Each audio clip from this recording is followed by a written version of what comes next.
Good evening, ladies and gentlemen. It's that time once again for the Lucha Underground sanctioned Midweek War.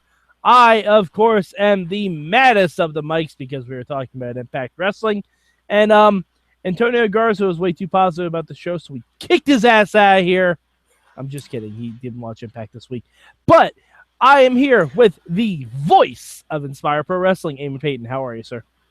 I am fantastic. Ready to talk about TNA as always. Eamon, this tournament's been going on a long time. What are we? We're on like week 8 or something, I think. We're further than that, I feel. How many shows did they tape? How many? Well, the Since Bound for Glory, so or Since After Bound for Glory, so yeah, like 2 months at least. And we're not done yet. Yeah, we're not done, and we'll get to this later. But there's no tapings as far as I know. Like for the last, and there's only 4 matches that we can have next week. Yep. So I'm curious as to what else we're gonna get, and I really, Eamon, if we see Shane Helms on TV. Shane Helms is just going to show up again and just not do anything. I'm going to be very upset. I'm going to be very, very upset. It's been 2 months. It's been 2 months, and they no mention of Shane Helms on the show at all. Eamon, I'm going to be so upset if he shows up next week. I'm just going to cry. I'm just going to cry, weep openly on the Midweek War. But anyway, that could be next week, folks. Eamon, what's your one word for Impact this week? I think it will sympathize with your opinions. Deflated. Yeah, my word is damn. Yeah. You have to say it like that because there were just a lot of missed opportunities on this show. All right, well, before we get to that, let's focus on the positive. Eamon, what is your good for this week? My good for this week, I would say generally the wrestling on this week's episode is pretty decent. As far as in-ring wrestling wise, if I had to pick one good, I would say the EC3 DJZ match. Obviously, we both like those guys. Yeah. Thought it was and they kind of sold it on commentary, and I agreed. Like, I think it's cool to see 2 people who we normally never see wrestle each other get to wrestle each other, and yeah. I really kind of hope that wasn't a first round matchup. I really hope that wasn't a first round matchup. I was gonna say that match was my good, but my good I'll say is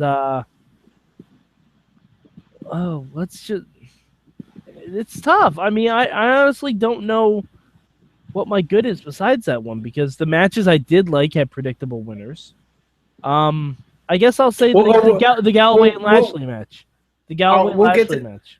We'll get to the predictability, and that'll be one of my points later. But yeah. Yeah, the Galloway Lashley match was really good because that was honestly the one match that they had on this week's show that I didn't know who was going to win.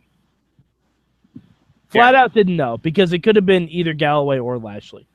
Either one would have been totally viable. Either one would have been acceptable. Probably why it shouldn't have been a first round matchup. Yeah. Like I kind of wish they did actual seeding. Like and seeded it by points. So you could have like an EC3 go against Awesome Kong. Mm-hmm. How cool would that have been? Yeah. Or like EC3 versus Bram. Like that's a match. No, that's a match we never would have seen. You know what I mean? Like, I don't know. I feel like there should have been, as opposed to just it being completely random, I feel like there should have been at least some semblance of seeding for the. Yeah. I think it's just hard to do that based off of the way that round robin was, where everyone had like very similar amounts of points.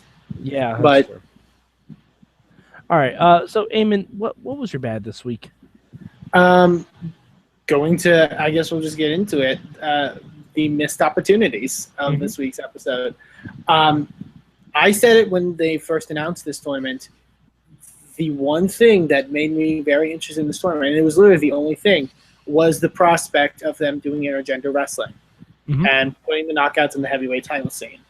I thought that could be interesting. They said it's such an innovative thing, and it very well could have been, because, you know, that level of a wrestling promotion doing intergender wrestling could be great. Personally, I think they really copped out on it. I think Gail Kim and Tigre Uno was pretty good. They had a good match. They had a good match. However, the match still started with like that 2 minutes of Tigre Uno not wanting to fight Gail Kim, which every fucking I hate, but like that trope is so stupid. Especially when Josh Matthews mentions that Tigre Uno is from Mexico, where you see a lot of intergender wrestling. Mhm. And it also doesn't make sense with the fact that, they know what's at stake here. If you watch the matches, they clearly don't know what's at stake. I feel this week some of them, like, they kind of told, like, I feel like there were some aspects where they kind of treated it like it was a bigger deal. Galloway did. Lashley Galloway, I feel like levels EC3, of like EC3 EC3 and DJZ, yeah, particularly DJZ.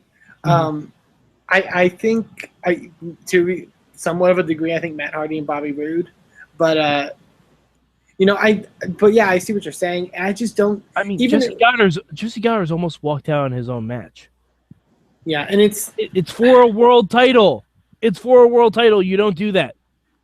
But that's the thing. They copped out. They copped out in the sense that both of the intergender matches went to the easiest intergender tropes, which was there's the sexist heel who wants to just thinks the woman just wants to get with him or whatever, and then he gets beat up a bit, and then the guy doesn't want to hit the girl in the opening. Like, they went immediately with those tropes. But I'm sorry, Gail. If Gail and Tigre Uno just treated it like a regular wrestling match and just went into it like a normal like X Division match, that would have been great. But I don't mind the trope of the Gail and Tigre match, because they're both faces too. They're both faces. They're both technically champions. Like, that should have been addressed. That should have been addressed. Like, this is your Knockouts champion against your X Division champion. That should have, honestly, to me, like, if it was a better match, it should have been the main event. Yeah. I also noted right before that match a quote from Pope, which I think really summed out the thing. We're talking about such a unique concept. We're talking about knockout versus wrestler. And I think that summed up this match for me. Oh, I missed him saying that. That is horrible. That is horrible. And I'm sorry, no knock to Tigre Uno, but Tigre Uno did not need to win that match. Nope, not in the slightest. In fact, he should have lost so we can get back to, I don't know, the X Division Championship. Like, Tigre Uno, who cares if Tigre Uno advances? Honestly, I thought Gail Kim was a lock for the Final Four. Exactly, that would have been amazing. I thought Gail Kim was a motherfucking lock. Like, that would have been awesome. That's why I put bracket bust out in my lower third. I thought Gail Kim was a fucking lock. Because if there's one person TNA can rely on that isn't EC3 or Eric Young, it's Gail goddamn Kim. And how great would a semifinal be of, like, say, Gail versus EC3? Or, well, actually, the way it would have worked out, it could have been Gail versus Eric Young. You have Gail beat Tigre. You have Gail beat maybe an Eric Young or someone of an established guy, and you have her make it to the semis, and that's a great way to establish it. But you push this intergender thing, and both of the women that qualify for the actual 16-person tournament get knocked out in the first round. Yeah, the first time they wrestle men, they get knocked out. And they picked the right women to do this too. They picked the right ones. I feel like they picked the right ones. I don't think you could have had Brooke or Maddie do it. In my world, you could have, but I get why they did it. But I feel like they also just went with the whole Awesome Kong's the big girl. The only reason I'm saying that Awesome Kong and Gail were the right choices were because they're TNA mainstays. Madison Rain and Brooke haven't been in TNA as long. They've both had long gaps and everything. But Gail and Awesome Kong, if you want to define the Knockouts division, that is their defining feud that doesn't involve the beautiful people. Yeah. That's while- that's like they had the TNA original group, TNA original knockouts, like Gail and Awesome Kong. Yeah. And while Gail and Tigre, the physical match was good, you look at Jesse Goddard versus Awesome Kong and how, like, it might as well have been Jesse Goddard versus Crazy Steve. Like, literally, Kong got beat with the weakest roll-up ever. And like, that's her last televised match. Yes. That's so sad. That's so sad. And again, you have the whole sexist guy, doesn't want to wrestle the girl, and then he wins. I hate to. Could you imagine if Kong won and it was like Kong versus Lashley? Well, I think the next match is Kong. Fuck, that would have been good. I think the next one's like Kong versus, or it would have been against. I think Goddard's is facing Matt Hardy. I think next. But like, why not put him against like a top level guy? Like, again, to me, it reads that they just did it as a gimmick. They did it as Well, they also did because they didn't have a full roster. That's true. They needed 4 extra people, and they didn't have 4 extra people. They couldn't use Jeff Hardy because Jeff Hardy was injured at the time. They couldn't use Angle because Angle had surgery at the time. I mean, all right. It was very weak. I was very disappointed. Yeah. My bad this week goes to the TNA website. Yes. Nope. All right. So TNA did this really cool thing. I wanted to try and get everyone on the Mayhem show to do it. No one fucking bothered because no one watches TNA apart from me, Eamon, and Here's the thing. Well, I actually did it. Oh, you did it? Okay. I don't know if I submitted it. I filled out the bracket thing. I submitted it, and then I went to go check my bracket, and it didn't populate. So that's a whole nother issue altogether that I think the whole thing just didn't fucking work to begin with. Right. But, all right. So, Eamon, have you ever done like an NCAA Final Four bracket?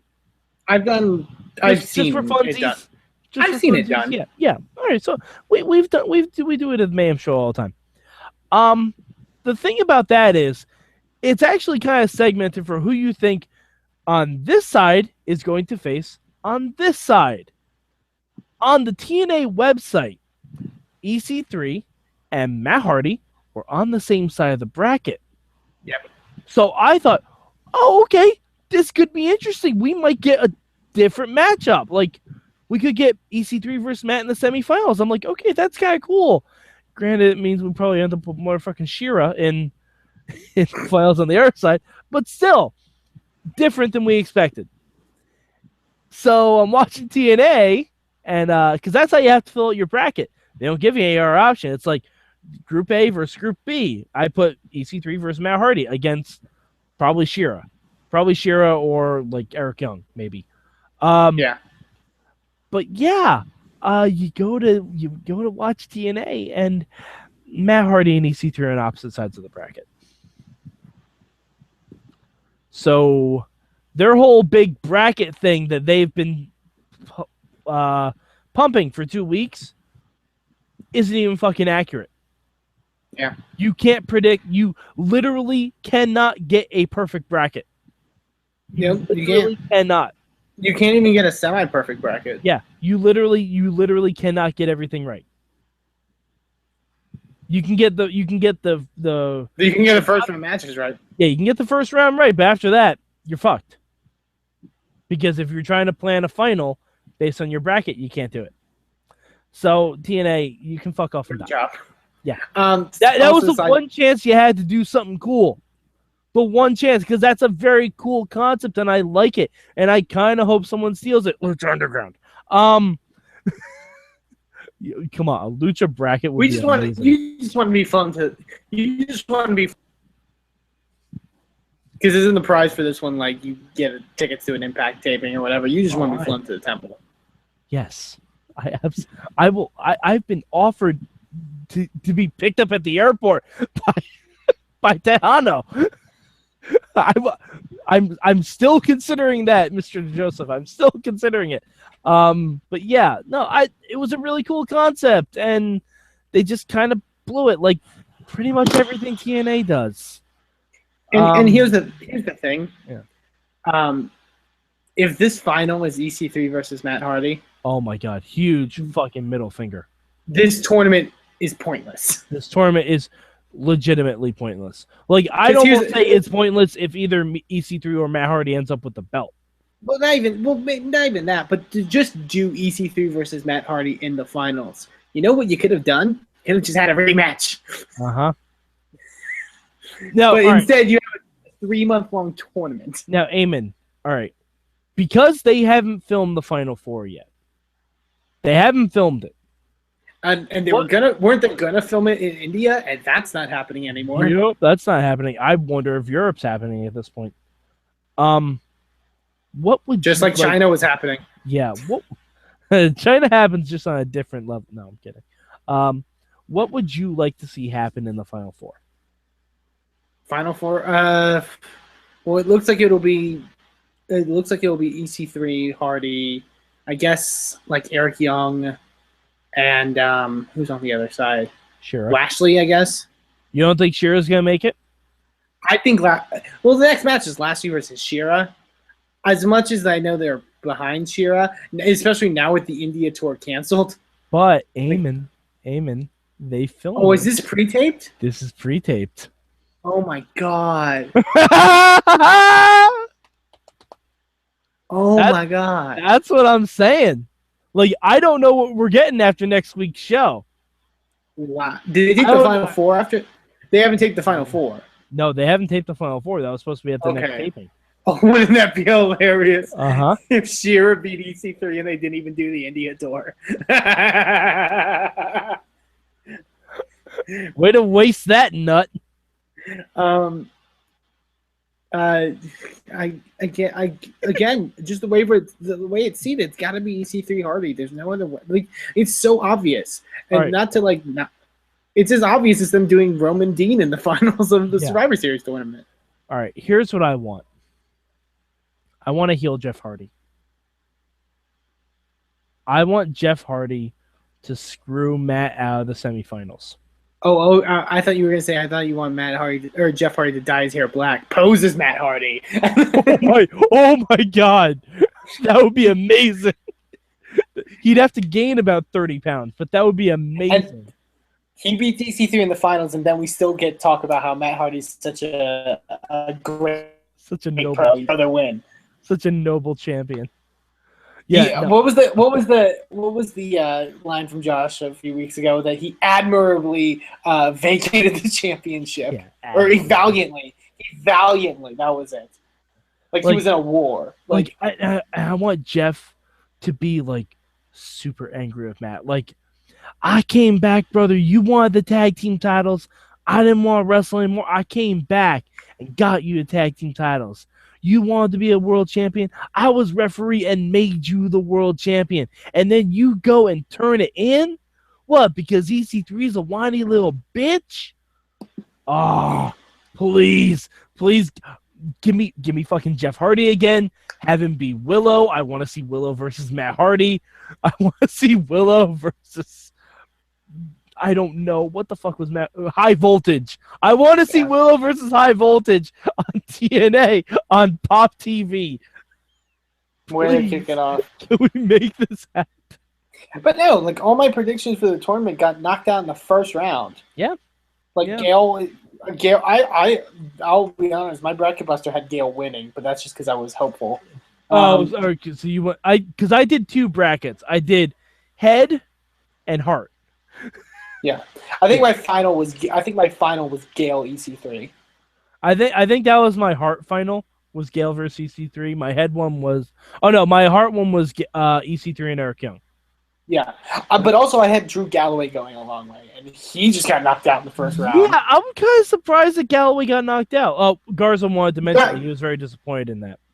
Yeah, Galloway, who had like connections to the whole title match at Bound for Glory, and it was being pushed as like the rising star or whatever, just gets knocked out by Lashley, who doesn't have a story. Eamon, did you intend for a pun there?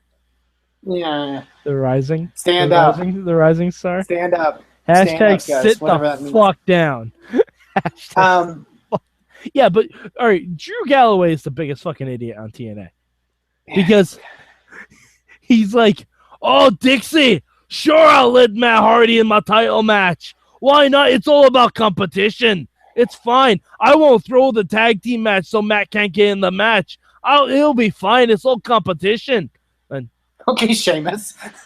all right, I'm sorry. That's how he talks. I'm joking. I know. That's how he talks. No, you don't want to hear my Irish. It's horrible. Yeah. And then, Hello, Governor. That's English. That's not I Irish. know.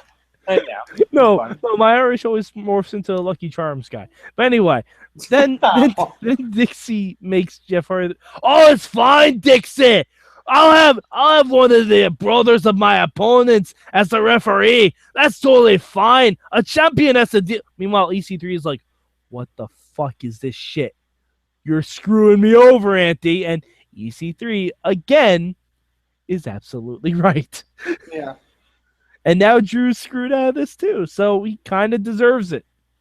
All right, big question before we rank and get out of here. Oh no, we have to do change.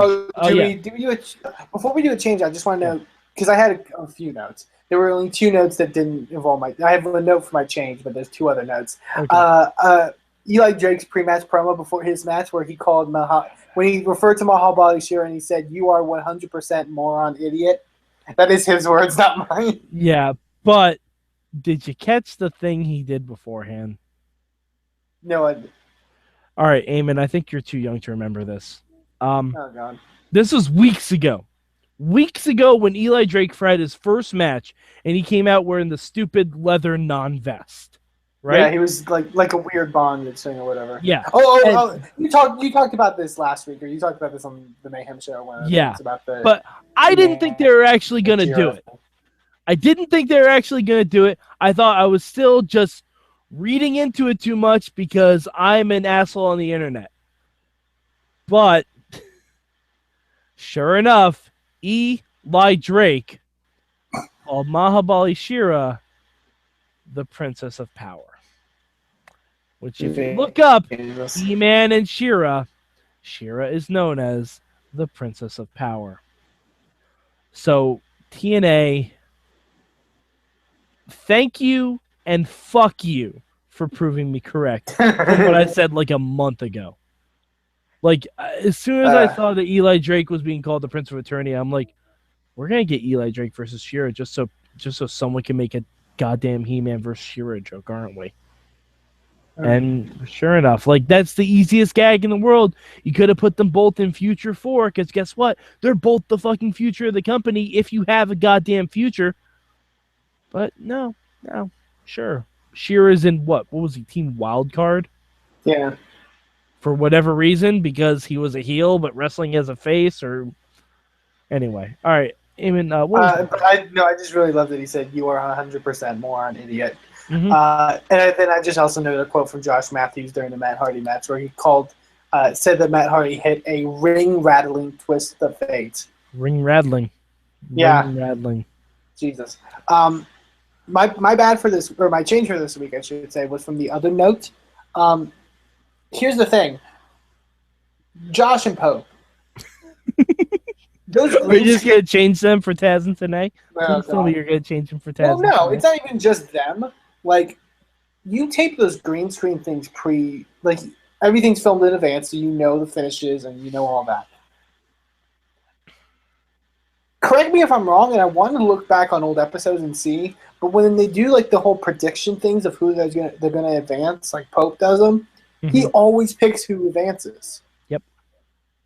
They want. And I noted, because they did it halfway through the show, I noted Pope predicts all the winners in the last 4 matches. I mean, to be fair, that ain't difficult. We could have predicted all the winners in the last 4 matches. He picked Jesse Goddard over Awesome Kong, which isn't which Awesome Kong outweighs him. It's not like a easy sort of thing. I can't even remember what the match before that was, but that's another thing. You just said outweighs, and it brought up something to my brain that just made me go fucking insane. The Gail Kim versus Tigre Uno match. Oh yeah, he said. Yeah. I heard that. Yeah, you remember. Josh said something to the effect of, "Oh, Gail is not used to wrestling someone as big as Tigre Uno."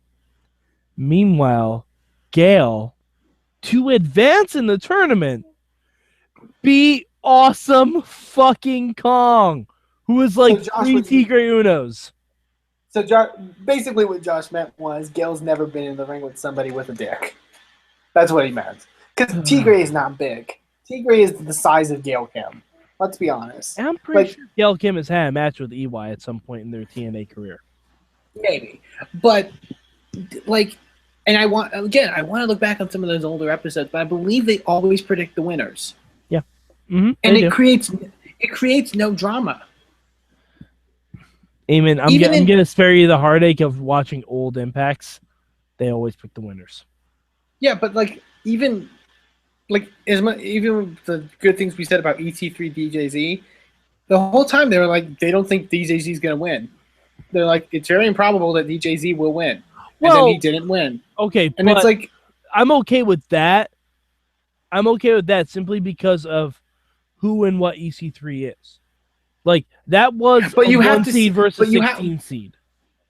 But then you also have to, like, sort of, like, have those moments where it's like, oh, wow, DJZ may win. And then you as an announcer have to kind of get lost in that sense to where by you getting lost in it, the audience will as well. They think, wow, DJZ may win this. But they don't do that. They're very much like, they were very much like, oh, well, this will probably happen, and if not, whatever. Like, they don't do a good job of creating drama. And again, they're horrible at it. Yeah, I've only been doing commentary beforehand. I've only been doing commentary for 2.5 years, so what the fuck do I know? But like, you have to create drama. I'm pretty sure you've been doing it longer than Pope. Nah, fair. But you have to. But if there's no drama, there's no. You have to create drama. I can't reiterate that enough. It is such an important part in wrestling. Well, also the match has to create drama a little bit. Like, you can start off by saying that DJZ is really overmatched here. This is like a 1 versus 16 seed. But then in the storytelling of the match, DJZ has to pull out a few things that'll make you think, oh, wow, maybe he can do this. Yeah. Like, and that's where it comes in. You can start off being very like, oh, EC3's going to win this on a walk because it's DJZ.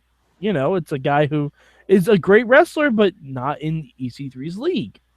And then DJZ needs to come up with some stuff, and the announcers need to react accordingly to that by saying, oh, man, maybe we were wrong about this kid. Maybe this kid has what it takes.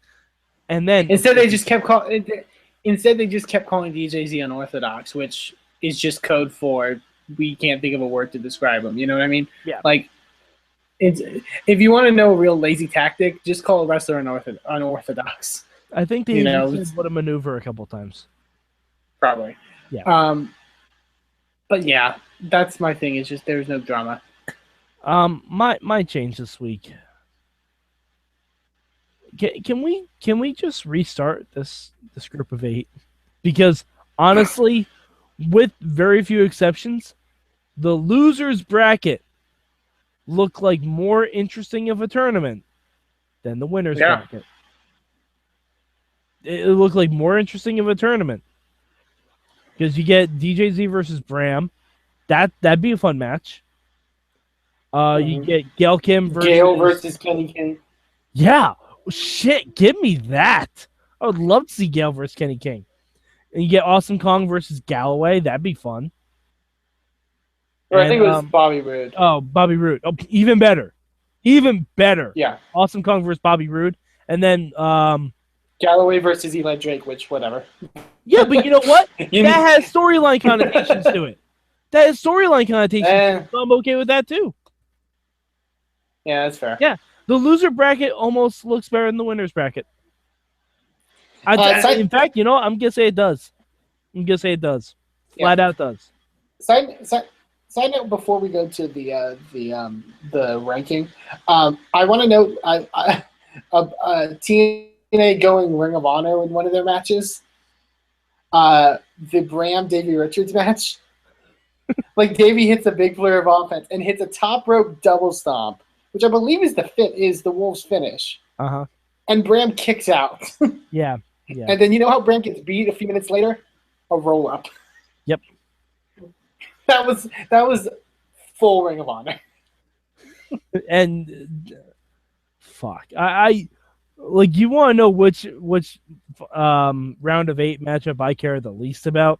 It's EC3 versus Davey Richards. Oh my god, I don't care.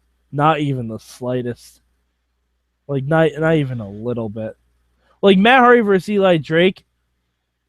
Sure, there's a chance Eli could pull off the upset. There's a chance. It's a small chance, but there's a chance. He was in Future 4. You would think you'd want someone from Future 4 in the Final 4. Yeah. But then again, that's for a company that has a future. All right, Eamon, where'd you rank TNA this week? This was the shocker, obviously, if you watch the Ring of Honor one. I ranked TNA number 2 this week. Solely because I think the in-ring matches, and I know you say a lot that the in-ring is never the problem with TNA. Sometimes I think it is the problem because I don't always like their in-ring. I thought it was pretty good this week. None of the matches were bad. None of the matches were, they had 8 matches that were all fairly good, as opposed to Ring of Honor, who had one really amazing main event and then one opener that was kind of meh. So that's why I gave it the number 2. But even with that, I'm not very excited going forward. Okay. Like again, the reason I was into this tournament is gone now. Mm-hmm. Yeah, I'm gonna give TNA number 4. It's rare I do this. No, it's rare I do this. And it's just because of all the missed opportunities. Like TNA has had so many chances to reboot and make their company interesting. This tournament was one of them. When they first went to Destination America was one of them. And when they go Pop TV is one of them, but now they can't even do that because we're stuck in a damn title tournament. But yeah, I mean, I understand not having Kong win. I get that. It made Jesse Gars look like a better heel.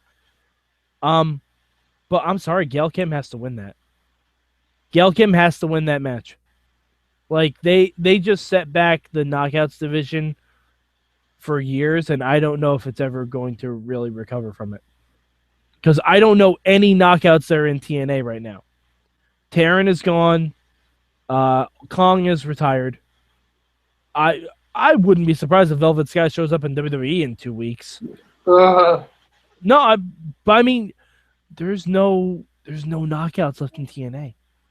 One's pregnant. I'm sure most of them are pregnant by now. We don't even know. We haven't seen them. Yeah. And Jade and Marty Bell are doing something. Yeah, Jade and Marty Bell, I'm sure, are fucking gone because Taryn's not coming back. Yeah, they're having kick-ass matches on the indies. That's what they're doing. I'm sure they are. But yeah, like just so many missed opportunities. Like if you want to see a better show for women, watch Jessica Jones on Netflix. Yeah. And Marvel isn't paying me to say that. It's just a good fucking show. All right, so Eamon, where can the good people of the internet find you? They can find me on Twitter at Eamon2Please, and they can also find a little company I work for called Inspire Pro Wrestling on Twitter at twitter.com/InspireProRes. All right, and you can find me at MadMike4883 on the Twitter machine. And also on the Wrestling Mayhem Show proper. We do this every Tuesday night. We are almost at 500 fucking episodes, Eamon. Can you believe that? I cannot believe it. You were a baby when we started this. Let's remind people. You started watching wrestling at that point. When I started watching your show? I hope so. No, 10 years ago, were you watching wrestling actively? 10 years ago. Yeah, I was. Okay. I'm sorry that unbuilt the drama of your question. But no, but barely, accurate. Right? Barely. Like you started maybe years, 2002? Yeah, probably. Yeah, that's still crazy. That's crazy that you had only been watching wrestling 3 years when we started this pro, and now you work for a fucking wrestling company. Yeah. Where, by the way, they put women first, the Double X division. Yes. And yeah, so live.overtimemedia.com every Tuesday night. You can find all the things we do on iTunes.